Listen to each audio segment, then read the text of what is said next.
Fala aí, galera que se liga no LAC Concursos, o maior canal de videoaulas do Brasil, quiçá das Américas. Para desespero da concorrência, olha só quem chegou.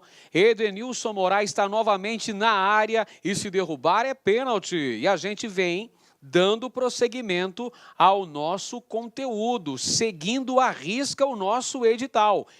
Nesta aula de hoje, especificamente, trataremos sobre a Guerra Fria.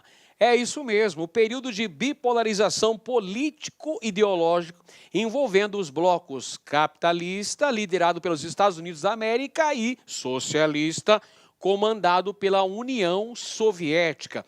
Esse período que basicamente se estendeu entre 1945 e 1991, teve importantes desdobramentos, importantes acontecimentos históricos que serão analisados na aula de hoje. Então é isso aí, gente. Olha só, a distância entre o sonho e realidade chama-se estudar. Então, se você tem o sonho de grandes conquistas, se você almeja grandes vitórias, para isso você precisa dar a sua dose de contribuição. Exatamente. É necessário a sua contrapartida, meu parceiro. E a sua contrapartida é estudar com determinação. Tem que ter muito foco, tem que ter sangue nos olhos, tem que estar com a faca entre os dentes, muito tesão na hora de estudar, né, pessoal? Pegar o livro, pegar o conteúdo, pegar as questões, destrinchar o conteúdo para ficar extremamente competitivo e arrasar no dia da prova. E nós estamos aqui para ajudar você, para contribuir na construção do seu conhecimento. Então vamos lá. Vamos falar sobre as principais características da chamada Guerra Fria, período de antagonismo político, econômico, ideológico entre os Estados Unidos da América e a União das Repúblicas Socialistas Soviéticas. Legal? Um ponto importante aí do período conhecido como Guerra Fria, que vai justamente englobar a segunda metade do século XX, lá entre 1945 e 1991, um fato que marca ali os anos 40, 50, 60, 70, é a chamada descolonização afroasiática, pessoal. Você sabe muito bem que como desdobramento da segunda revolução industrial, da industrialização lá na Europa, sobretudo na segunda metade do século XIX, com o crescimento econômico, a busca por mão de obra barata, por mercado consumidor, por matérias-primas baratas, fez com que as potências europeias buscassem novos territórios. E esses novos territórios foram na África e na Ásia, com o estabelecimento de colonizações. Essa fase é conhecida como imperialismo ou também pode ser chamada de neocolonialismo. Então as potências europeias, Inglaterra, França, Bélgica, Alemanha, até mesmo Portugal, Espanha, tinham colônias no continente africano e também no continente asiático. Tinham possessões nesses territórios. Só que ao final da Segunda Guerra Mundial, com o enfraquecimento das metrópoles europeias, começa a crescer um processo de luta pela independência dessas antigas colônias. Então esse contexto histórico é principalmente entre as décadas de 1950 e 1960, que nós teremos então as lutas pela emancipação política dessas antigas colônias europeias. 1970 ocorre a independência das antigas colônias portuguesas lá na África, como Angola e Moçambique, por exemplo.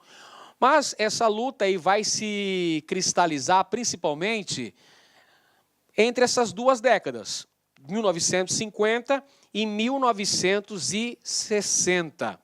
Essa luta, esse desejo de independência, de emancipação política dessas antigas colônias, ocorre no momento em que nós temos um enfraquecimento político e econômico das potências europeias.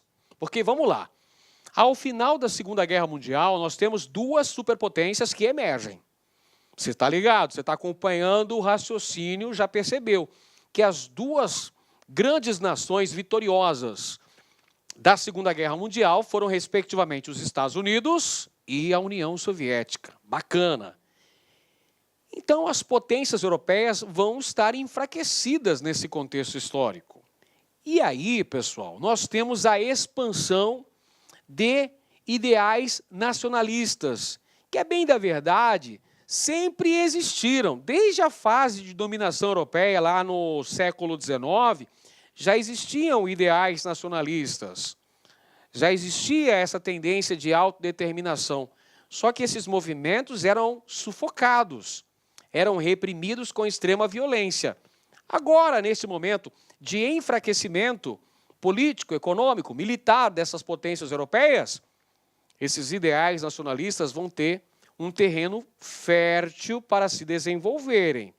E aí vão ter apoio dos Estados Unidos e da União Soviética. Por que é que os Estados Unidos e a União Soviética vão apoiar as independências dessas antigas colônias? Porque os Estados Unidos e a União Soviética estavam brigando nesse contexto histórico por áreas de influência.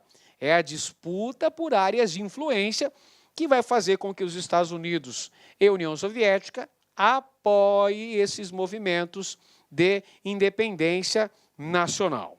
Bacana? Vamos ver como é que a VUNESP pode cobrar esse tema numa questão de prova para você. Olha só, em 1962 foi oficializada a independência da Argélia, que passou a ser governada por Ahmed Ben Bella. Em 15 de agosto de 1947, vamos grifar aqui as datas, são importantes. Em 15 de agosto de 1947, a Índia foi declarada independente e dividida em dois estados soberanos, Índia e Paquistão. Destinado aos muçulmanos, este último era formado por dois territórios separados um do outro, por 2.000 quilômetros de distância. O Paquistão Ocidental, atual Paquistão, e o Paquistão Oriental, atual Bangladesh.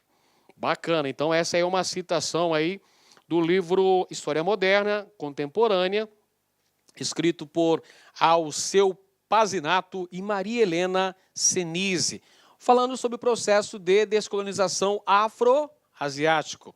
Menciona aqui um país africano, a Argélia, um país localizado na chamada África Branca, o norte da África, a região do Maghreb, a Argélia, que foi uma colônia francesa. Houve uma guerra sangrenta contra a França para conseguir a sua independência. Tem a célebre Batalha de Argel, com a vitória dos argelinos e a consolidação da independência em 62. O outro país mencionado aqui na questão é a Índia, que foi explorada de forma econômica durante muito tempo pela Inglaterra e alcançou a sua independência política no ano de 1947, sob a liderança de Mahatma Gandhi, o apóstolo da não-violência, que vai promover a chamada desobediência civil para que os indianos, para que os hindus não comprassem mais produtos ingleses, não pagassem mais os impostos.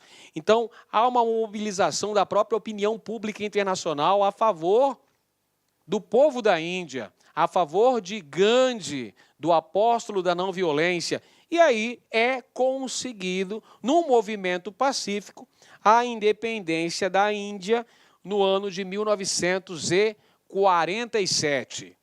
Vamos lá, então. A Argélia e a Índia foram, respectivamente, colônias de quem?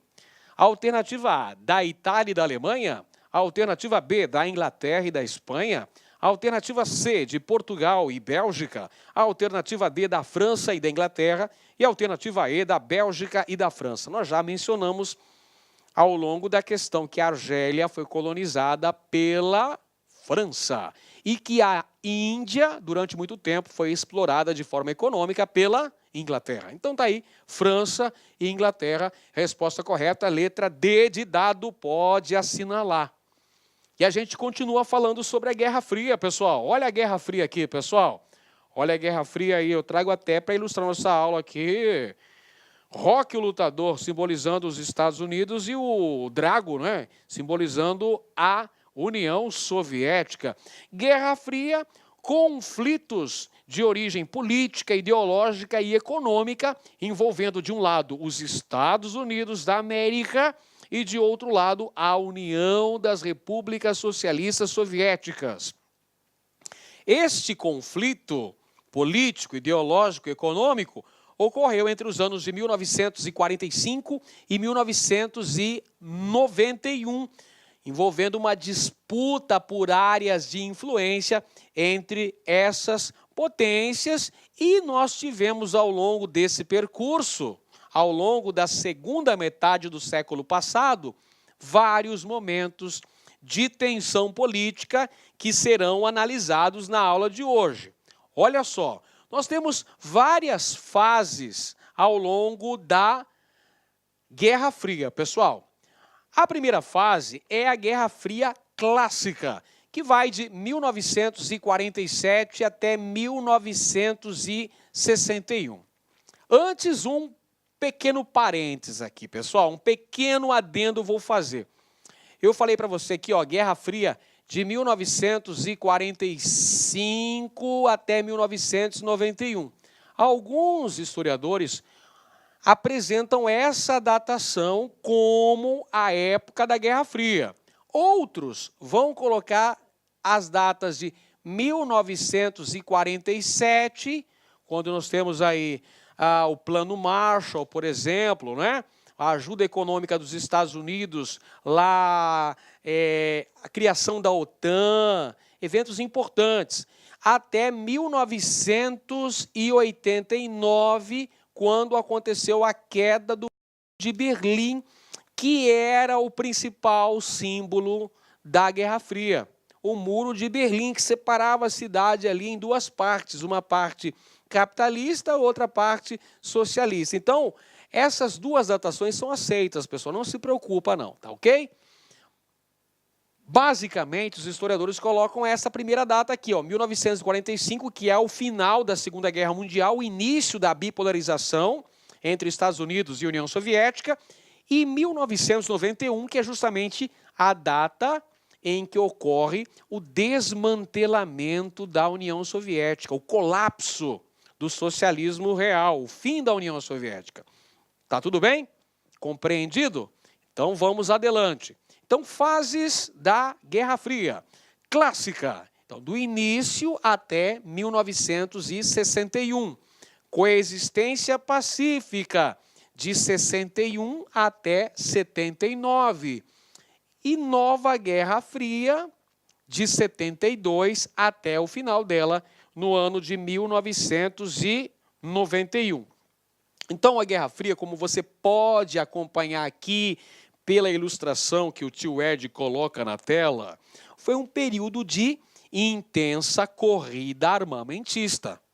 Um ponto pacífico que tem que perpassar os seus estudos é que as duas superpotências, Estados Unidos da América, aqui simbolizado pela águia norte-americana, a águia imperialista, e a União Soviética, simbolizada aqui pelo urso pardo, né? Investiram pesado na produção de armas de destruição em massa, produção de armas atômicas, de armas nucleares, uma potência ameaçando a outra. Então, um período de intensa corrida armamentista. Teve também corrida espacial, a União Soviética com a primeira espaçonave tripulando na órbita da Terra com o astronauta soviético Yuri Gagarin, depois os Estados Unidos mandando o homem à Lua, não é mesmo?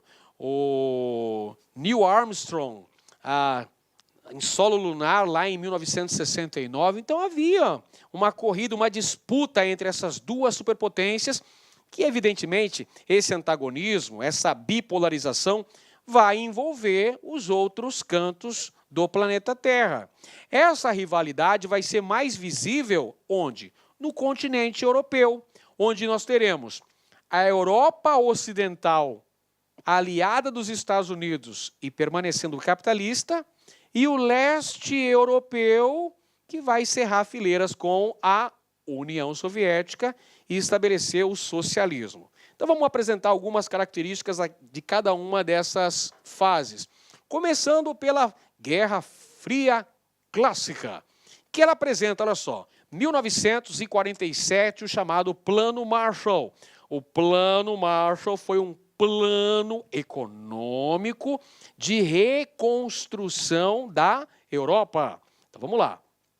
A Europa sai da Segunda Guerra Mundial como? Arrasada, sai destruída. Mesmo as potências vitoriosas tinham sérios problemas para se reerguer. Os Estados Unidos vão conceder financiamento, vão conceder empréstimos, vão financiar a reconstrução da Europa, assim como a reconstrução do Japão. Ué, professor, mas você não disse na aula aí que os Estados Unidos eram inimigos do Japão, jogaram até 2 bombas atômicas nos japonesinhos lá em 45? Sim, eu falei isso, falei exatamente isso. E agora os Estados Unidos ajudaram na reconstrução do Japão? Exatamente. Os Estados Unidos vão ajudar a reerguer o Japão, para quê? Para que o Japão permanecesse na área de influência capitalista. Beleza? Então, o Plano Marshall é um plano econômico, é um financiamento aos países europeus, mais o Japão, com capital dos Estados Unidos, para mantê-los na área de influência norte-americana. Como o Japão e a Europa Ocidental receberam apoio financeiro dos Estados Unidos, o leste europeu, por sua vez, recebeu apoio da União Soviética, através do chamado Comecon. É um plano econômico de ajuda aos países do leste europeu.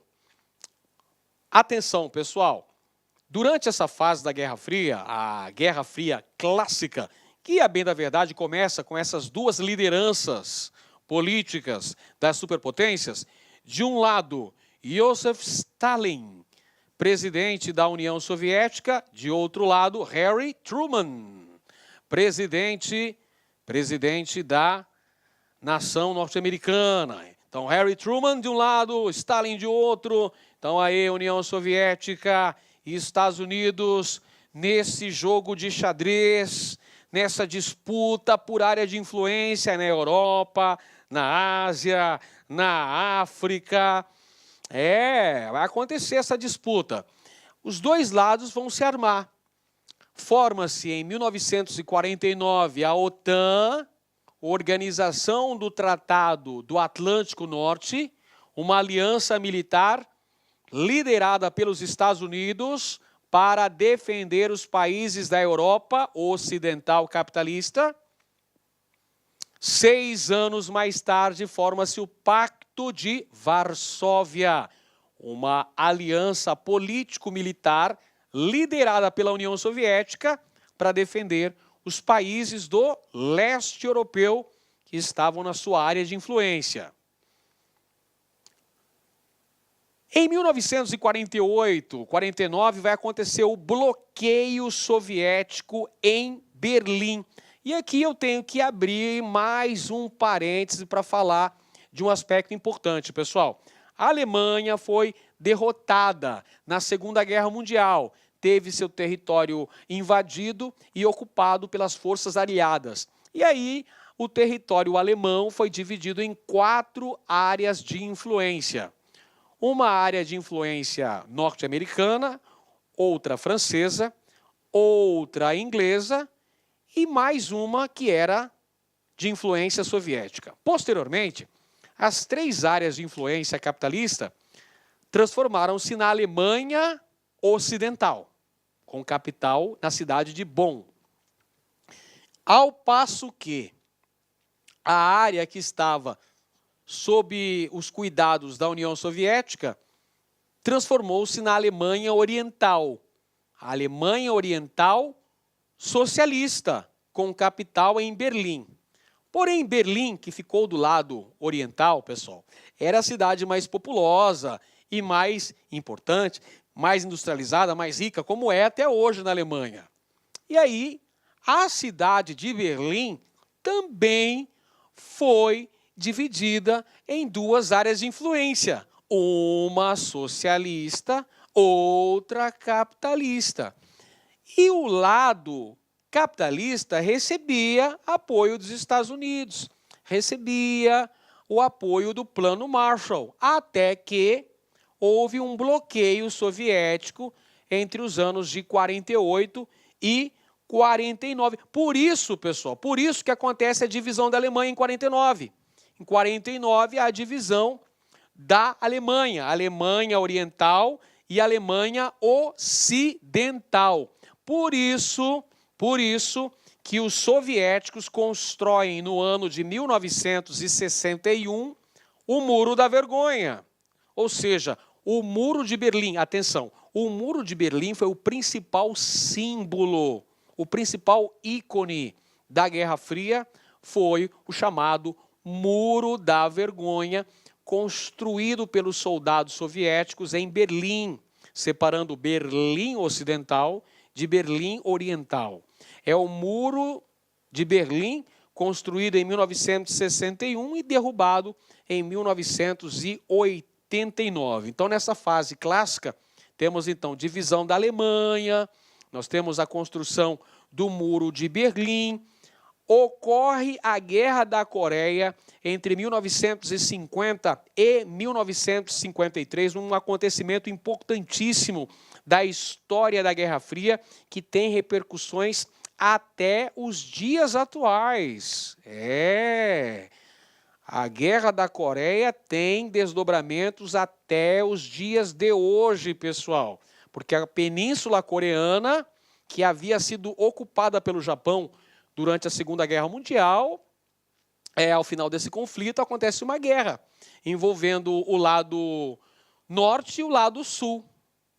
Perfeito? E nessa guerra, o lado norte, que era socialista, recebe o aval da União Soviética, de Stalin. E o lado sul, capitalista, recebe apoio de Truman, dos Estados Unidos. E aí, ao final da guerra, nós temos ali, não tem um acordo para finalizar, um tratado para fechar essa guerra, né? Permanece a divisão da Península Coreana em 2 territórios, Coreia do Norte, capital Pyongyang, e capital da Coreia do Sul, Seul. Beleza?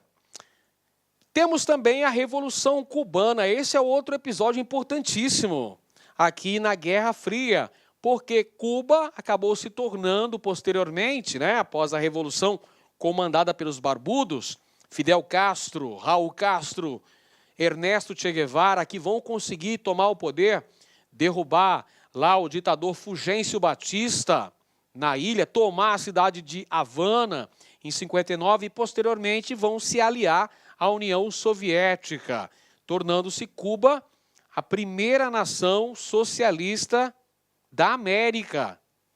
E aí, rival dos Estados Unidos, né, pessoal? Vão sofrer o embargo econômico dos Estados Unidos e vai acontecer no ano de 1962, um importante acontecimento que é a crise dos mísseis, porque a União Soviética, à época governada por Nikita Khrushchev, ameaçou instalar uma base de lançamento de mísseis nucleares em Cuba, apontados para a Flórida, nos Estados Unidos. Fato que o presidente norte-americano John Kennedy não admitiu. Então gera um conflito aqui, pessoal. E a base de mísseis acabou não sendo instalada em Cuba.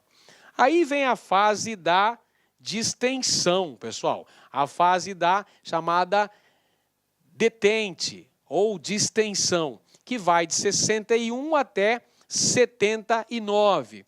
Então, nós temos a ocorrência. Teve a ocorrência da... essa aqui é uma fase também conhecida como coexistência pacífica, viu? Detente ou coexistência pacífica. Nós vamos ter o acontecimento da crise dos mísseis, lá em Cuba, a Guerra do Vietnã, essa sangrenta página da história mundial, a Guerra do Vietnã. Temos também a ocorrência de uma guerra civil lá em Angola, pela independência do país, que era uma colônia portuguesa. Temos a invasão soviética no território do Afeganistão, no ano de 1979, em busca de petróleo. A União Soviética invade o Afeganistão em 79, atitude esta que é repudiada pelo governo dos Estados Unidos, que vão, inclusive, fazer o boicote nas Olimpíadas de Moscou, em 1980, por conta, evidentemente, dessa invasão soviética sobre o Afeganistão. Os Estados Unidos, à época, inclusive, financiaram as milícias talibãs para enfrentarem os soviéticos. Na verdade, o Afeganistão foi o Vietnã dos soviéticos. Beleza? Então, entenda aí. O Vietnã está para os Estados Unidos o que o Afeganistão está para a União Soviética. Foram duas ciladas. As duas potências quebraram a cara nessas invasões. Então, há o boicote dos Estados Unidos nas Olimpíadas de Moscou em 1980. 4 anos depois, teve as Olimpíadas de Los Angeles, nos Estados Unidos. Desta vez, quem fez boicote foi o Bloco Socialista. E, finalmente, nós temos aqui, pessoal, a nova Guerra Fria. A nova Guerra Fria, que é a fase final, que nós vamos ter aqui os presidentes Ronald Reagan e Mikhail Gorbachev. Já tinha mostrado eles aqui, né? Aqui atrás, olha só. Simbolizando aqui Star Wars, aqui nesta charge, Ronald Reagan, presidente dos Estados Unidos, e Mikhail Gorbachev, presidente da União Soviética. Então, essa é a fase da nova Guerra Fria, pessoal, que é a fase que nós temos o projeto Guerra nas Estrelas, defendido pelos Estados Unidos. Por isso que é a charge aqui, ó. Vou mostrar novamente. A charge aqui mostrando Star Wars, né? Porque nós temos a fase da Guerra nas Estrelas, aí, governos de Reagan, nos Estados Unidos, e de Gorbachev, lá na União Soviética. Então, por isso que a charge está mostrando aqui o Reagan como Luke Skywalker e o Gorbachev aqui, ó, tá vindo aqui como o grande vilão de Star Wars, né? É verdade? Muito bem. Pronto, essa é a fase aqui, gente, da Guerra Fria, a nova Guerra Fria, que tem a fase conhecida como Projeto Guerra nas Estrelas. Guerras nas Estrelas dos Estados Unidos da América. Projeto importante dos Estados Unidos que vai investir milhões. Darth Vader, aqui ó, que está o Gorbachev, deu branco, não lembrava o nome do vilão, cara, e eu sou fã desses caras aí, Star Wars. Darth Vader, tá? Logicamente que aqui é uma versão dos Estados Unidos, apresentando o lado bom como os Estados Unidos, não é? E o lado escuro, né? Da força, o lado mal da força aqui como a União Soviética.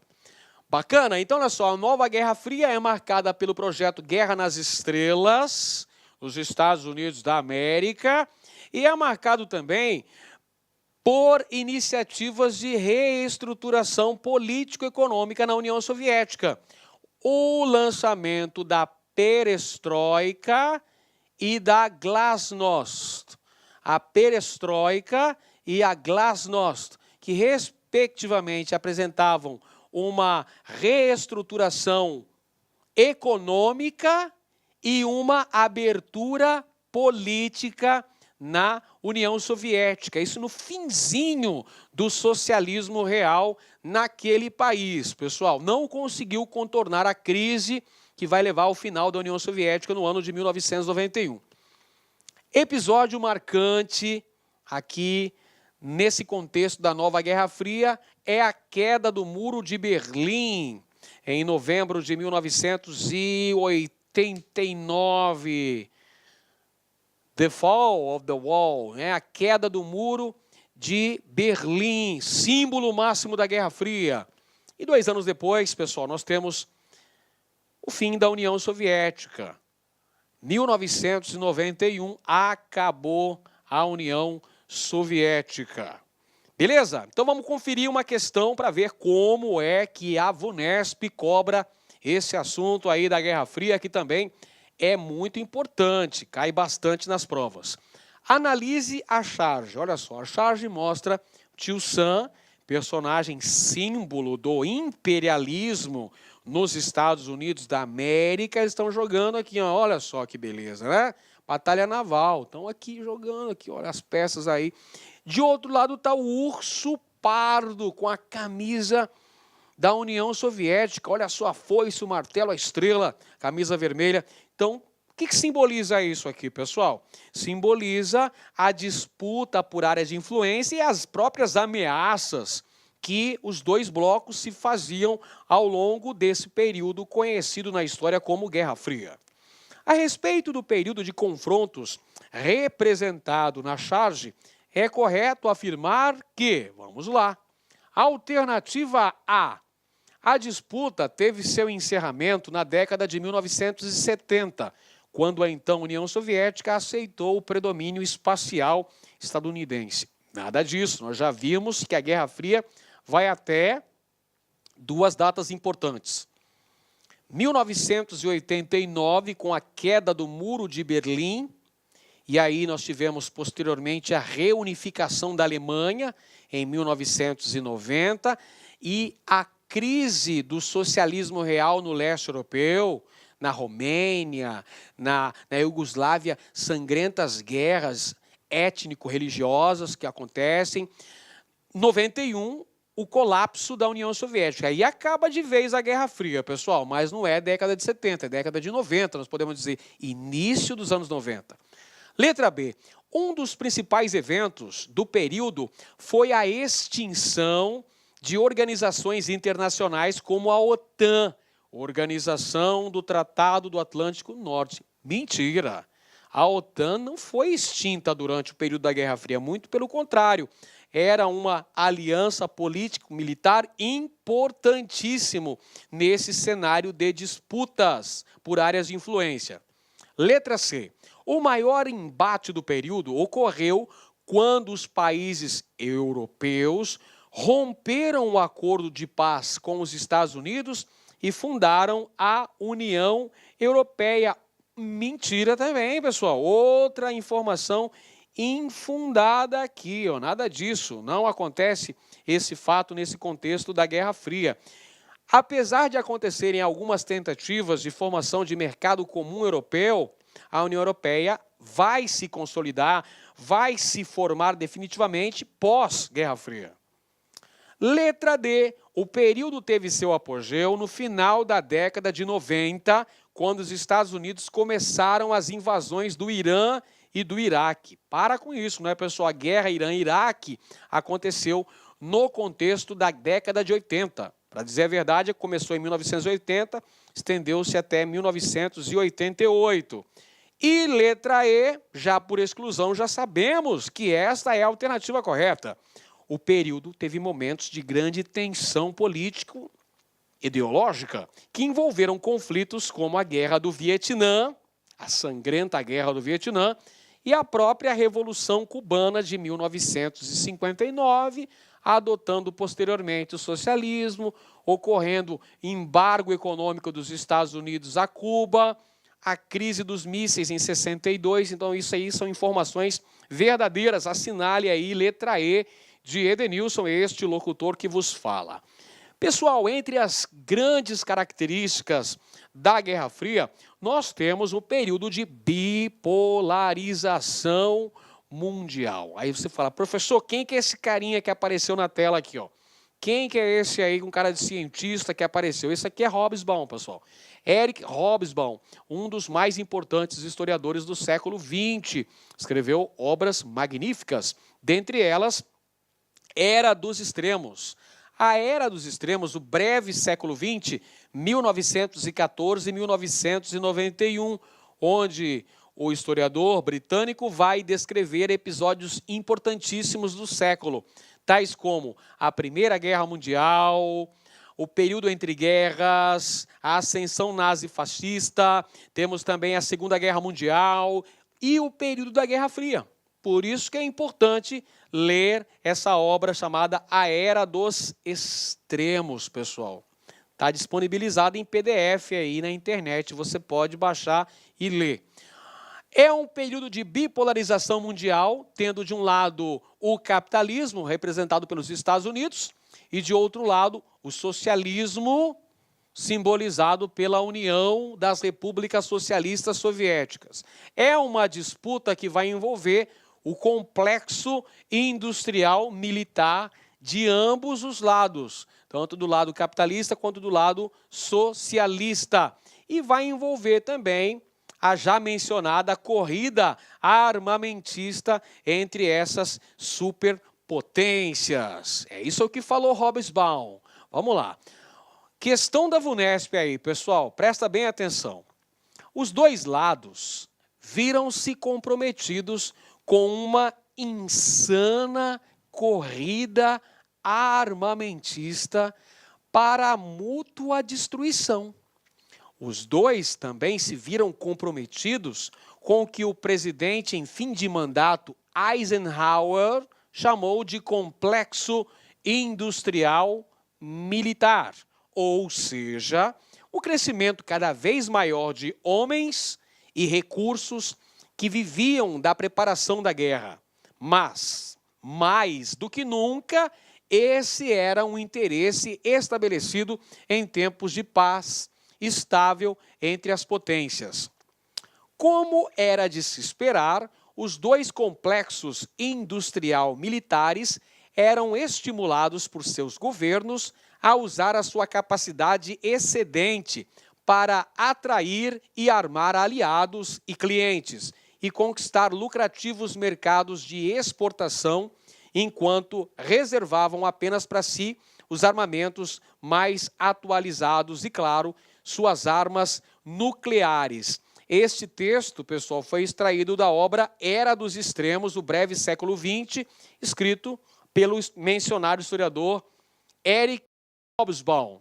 Beleza? Está falando, então, sobre a corrida armamentista, Estados Unidos e União Soviética, que trabalhavam visando a mútua destruição, mas na base da ameaça, não é?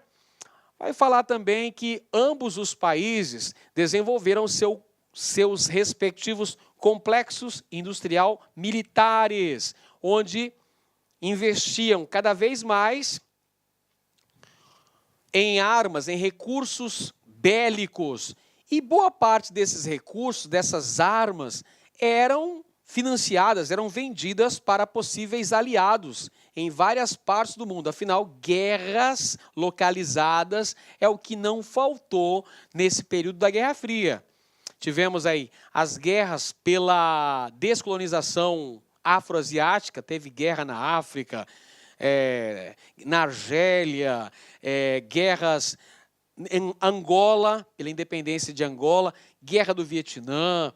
Teve uma série de guerras lá na Ásia, pela independência de várias regiões. Então, quer dizer, os Estados... Guerra Irã-Iraque, que foi emblemática, né, pessoal? Então, quer dizer, os Estados Unidos e a União Soviética forneciam armamento, forneciam capacidade bélica para esses países, lucravam muito financiando esses países e reservavam para si as armas de destruição em massa, ou seja, suas armas nucleares.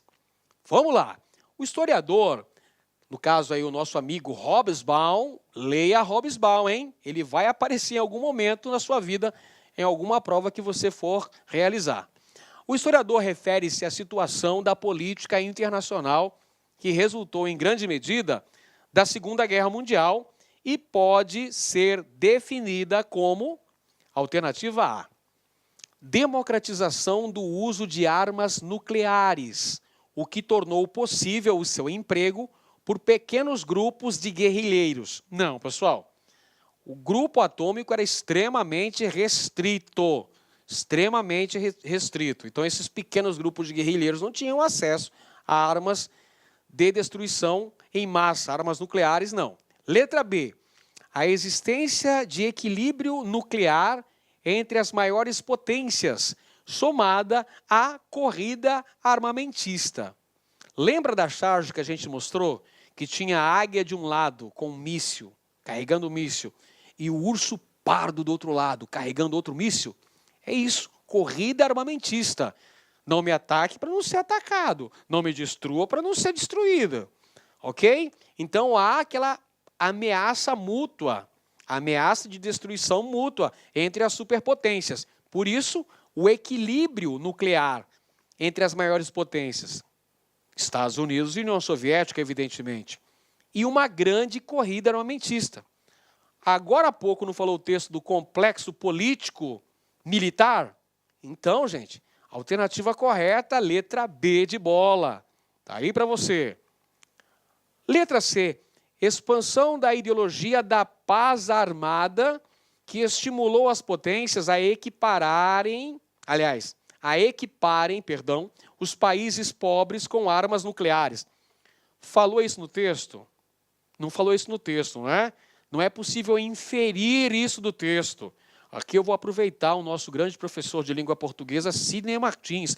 O texto já falou ali, pessoal, que Estados Unidos da América e União Soviética financiavam armas para os países, para seus aliados, dos vários continentes, mas reservavam para si o uso de armas nucleares. Elas não equipavam os outros países pobres com armas nucleares. Nada disso. Letra D.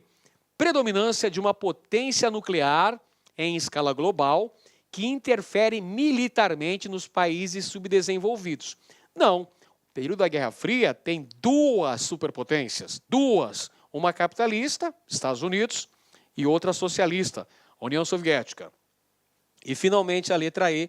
Formação de uma associação internacional de potências nucleares que garantiu uma paz duradoura entre os países. Claro que não, né, pessoal? Até porque ocorrem várias guerras durante o período da chamada Guerra Fria. Não diretamente entre Estados Unidos e União Soviética, mas guerras localizadas, guerras isoladas. Essa fase da Guerra Fria, a fase da Guerra Fria é marcada pela bipolaridade mundial. E quando falamos em bipolaridade político-ideológica, evidentemente, estamos tratando da disputa por áreas de influência envolvendo o bloco capitalista, liderado pelos Estados Unidos, e o bloco socialista, comandado pela União Soviética. O plano de reconstrução econômica da Europa Ocidental e Japão foi comandado pelos Estados Unidos. Os Estados Unidos recuperaram a Europa capitalista através do Plano Marshall, enquanto que a União Soviética lançou o Comecon, que era um plano de ajuda econômica mútua dos países do leste europeu.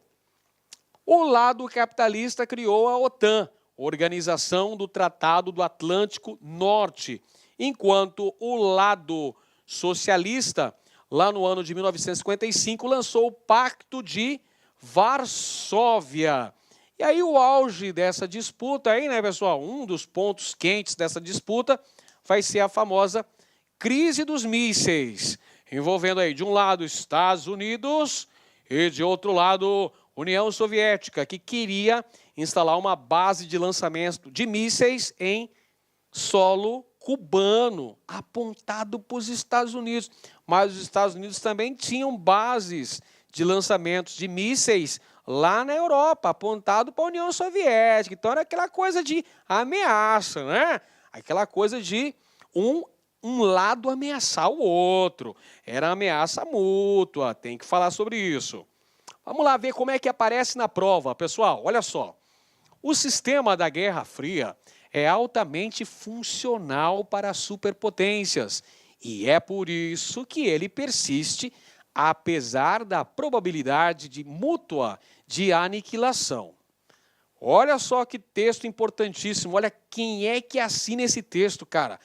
É o Noam Chomsky, Armas Estratégicas, Guerra Fria e Terceiro Mundo, que está na obra Exterminismo e Guerra Fria, do grande historiador britânico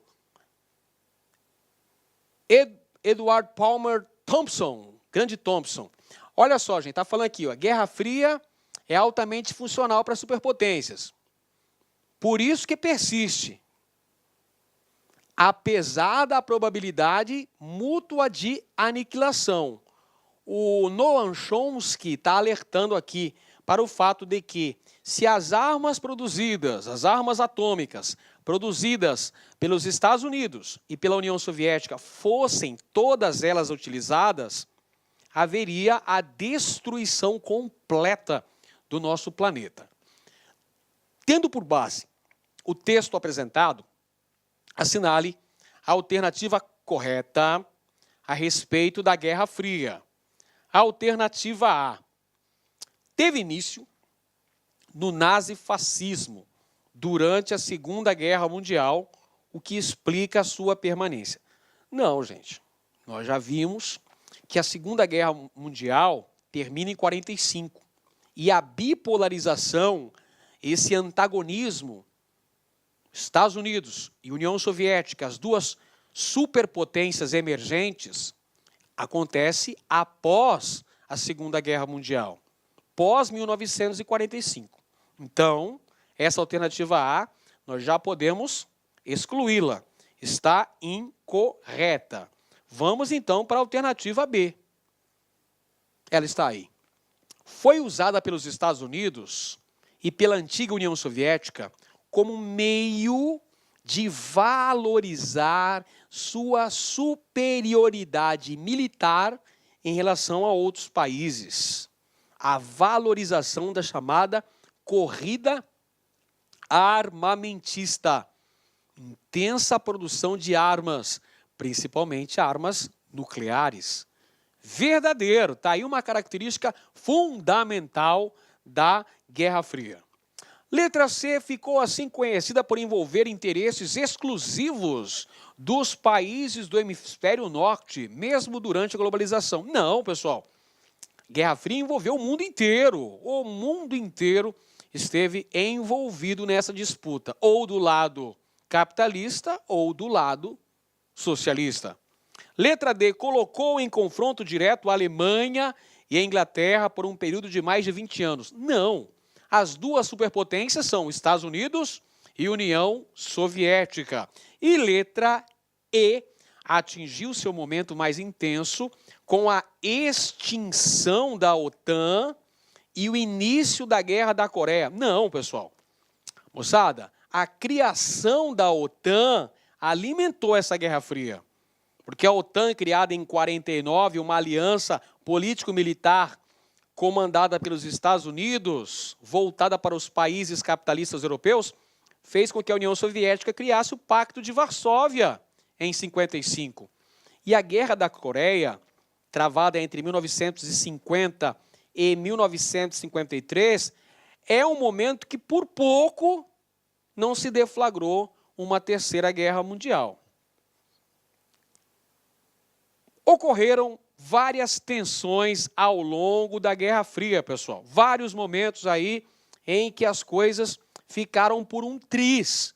Entre esses momentos estão a Guerra da Coreia, que, como falamos, quase desencadeou uma terceira guerra mundial, travada entre 1950 e 1953, mas que traz desdobramentos até os dias de hoje.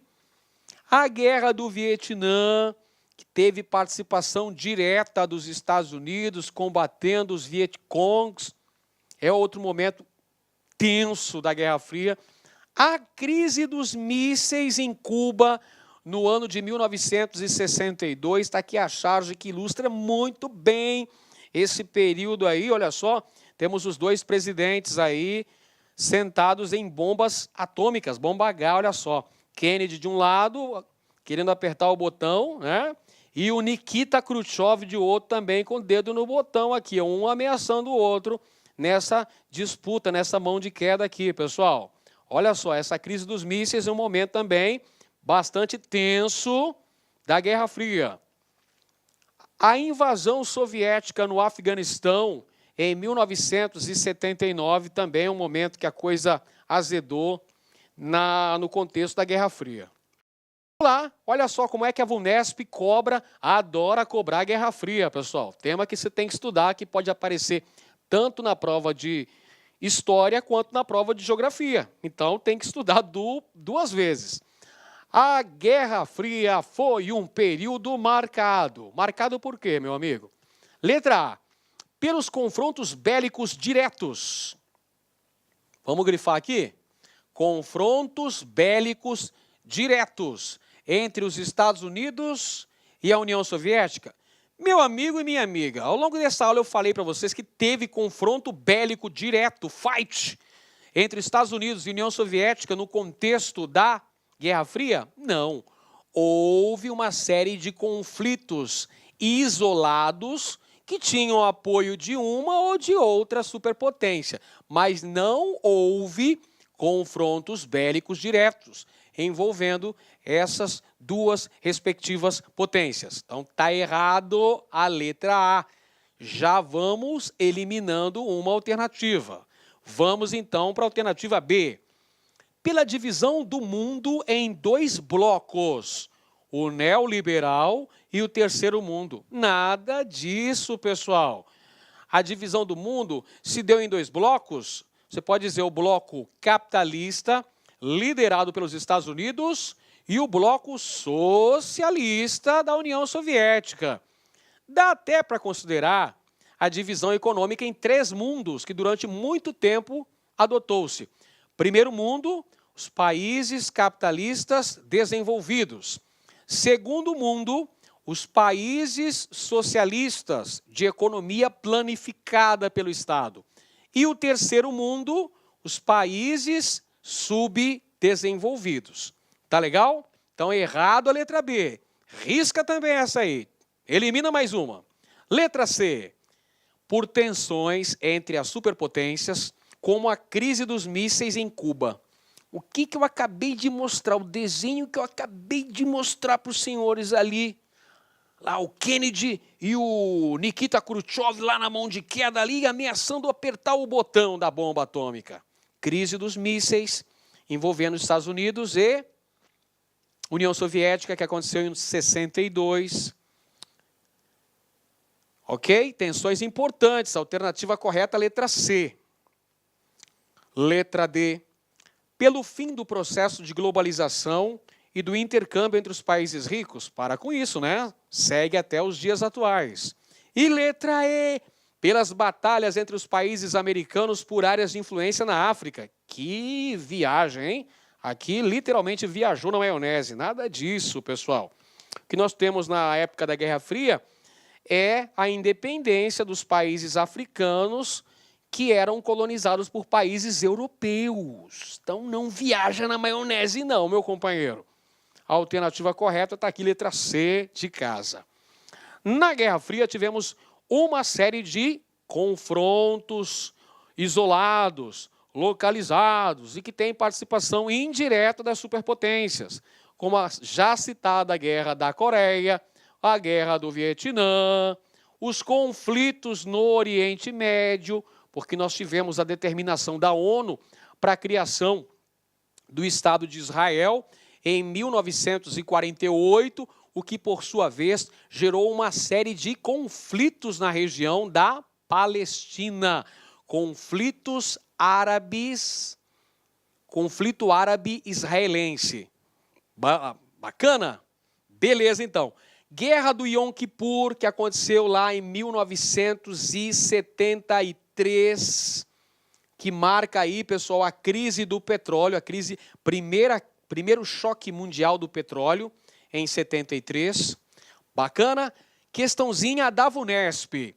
A Guerra Fria foi um fenômeno histórico que envolveu aspectos políticos, econômicos, ideológicos e culturais. Bacana.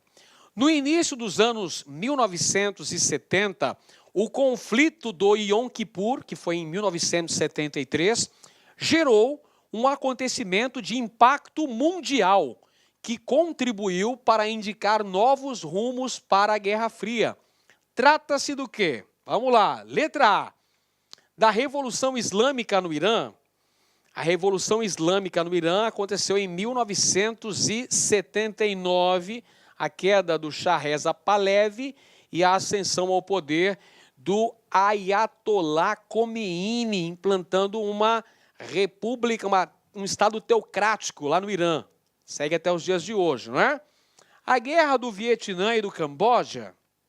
Guerra do Vietnã, como vimos, começa ainda nos anos 60. A ocupação de Jerusalém pelos palestinos, na letra C. Letra D, o rompimento de relações diplomáticas entre os Estados Unidos e a União Soviética? Não, porque nos anos 70 nós temos a chamada coexistência pacífica entre o lado capitalista e o lado socialista. Então é o choque do petróleo. Sim, alternativa E, os países membros da OPEP vão elevar de forma exponencial o preço do barril do petróleo, levando ao chamado primeiro choque do petróleo, 1973. Teve outro choque do petróleo em 79. Beleza? Então, a Guerra do Yom Kippur está ligada aqui, desdobramento. Os países, a Organização dos Países Exportadores de Petróleo, a OPEP, vai elevar, em represália ao apoio dos Estados Unidos a Israel, eles vão elevar sobremaneira o preço do barril do petróleo, levando a uma crise de impacto mundial, conhecida como choque. Esse é o primeiro choque do petróleo, 1973. E o Brasil foi atingido bem no centro de sua economia. Vivia a fase do milagre econômico e o milagre ruiu, né? Agora falaremos sobre o fim da Guerra Fria, pessoal. O colapso do bloco socialista. Isso aí é a partir da segunda metade da década de 1980. Então temos símbolos importantes aí. Quando fala em fim da Guerra Fria, você tem que ter em mente alguns episódios marcantes. Dentre eles, a queda do Muro de Berlim. Olha só, a derrubada do principal símbolo da Guerra Fria, o Muro de Berlim, que foi construído pelos soviéticos em 1961, foi derrubado em 1989. E, posteriormente, nós tivemos a reunificação da Alemanha. Lembra que tinha duas Alemanhas? Como diz a música lá dos Engenheiros do Havaí, duas Alemanhas, duas Coreias, todos se dividem, todos se separam. 1990, as duas Alemanhas vão se reunificar. Uma Alemanha só, né, pessoal? Alemanha capitalista, capital Berlim. Então, a queda do Muro de Berlim, 89. Reunificação alemã, 1990. Fim da União Soviética por uma série de fatores, né? A corrida armamentista, corrupção, centralização política e tudo mais, levam ao desmoronamento do Império Soviético. Isso acontece em 1991. Episódio este aqui que é acompanhado pela derrocada do socialismo no leste europeu. Acontece a Revolução de Veludo na antiga Tchecoslováquia, que se divide em dois países, a República Tcheca e a República Eslovaca, né? A República Tcheca e a Eslováquia, beleza?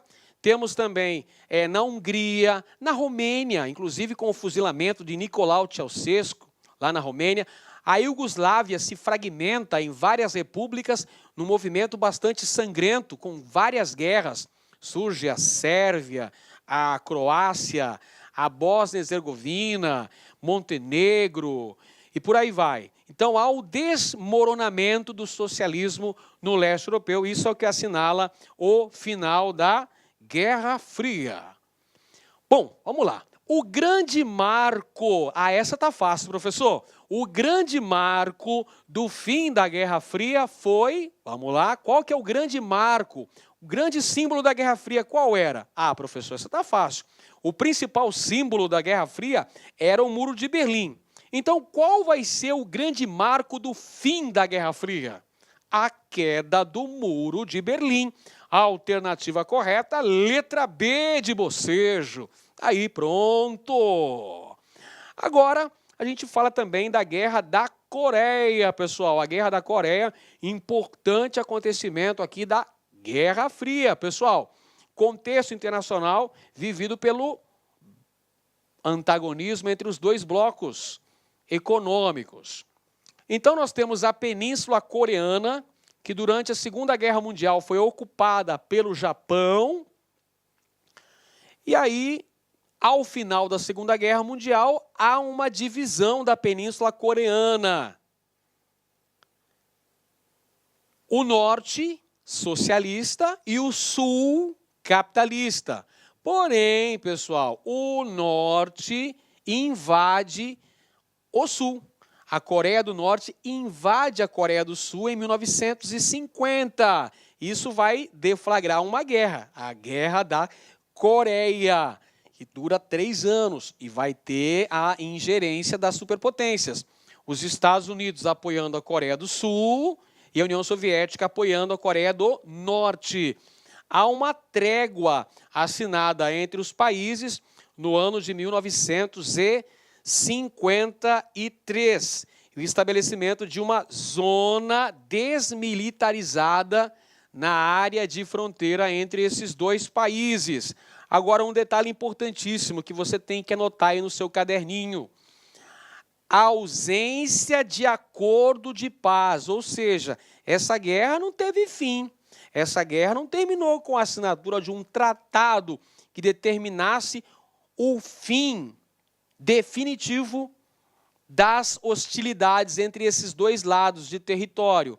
Tanto é que persiste até os dias atuais esse estado de guerra envolvendo aí a Coreia do Norte, que permanece socialista, e a Coreia do Sul, capitalista.